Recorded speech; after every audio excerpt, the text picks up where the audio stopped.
Baxırıq. Hansı sözlər ardıcıl olaraq nöqtələrin yerinə ikinci dərəcəli üzv kimi işlənər? Deməli, ardıcıl olaraq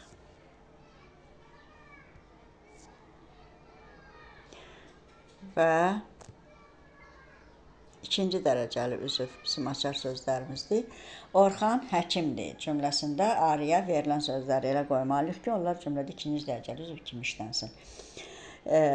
Biz vaxt itirməmək üçün necə işləyirik? Sözlərə baxırıq və hansı sözlər birinci cümlə üzvü ola bilər, ola bilməz, bundan araşdırırıq. Sanki köməkçi nitq hissəsidir. Ona görə bu cümlə üzvü olmayacaq.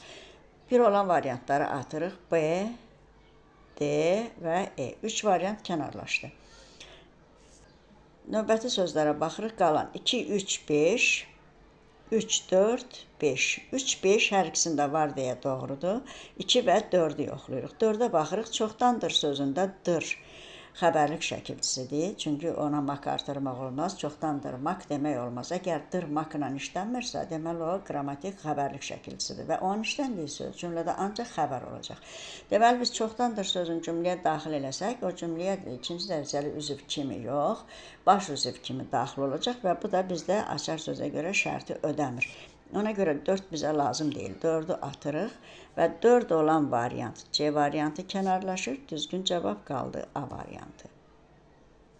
Vaxt itirmədən və tam əminliklə biz deməli düzgün cavabı seçirik. İndi həmin rəqəmləri ardıcıl olaraq qoyaq. Orxan Qarabağda hamımızdan bacarıqlı həkimdir. Orxan həkimdir. Harda? Qarabağda həkimdir. Zərflik. Necə həkimdir? Hamımızdan bacarıqlı. Bu da təyin. Və deməli, verilən sözlər cümləyə ikinci dərəcəli üzv kimi daxil oldu.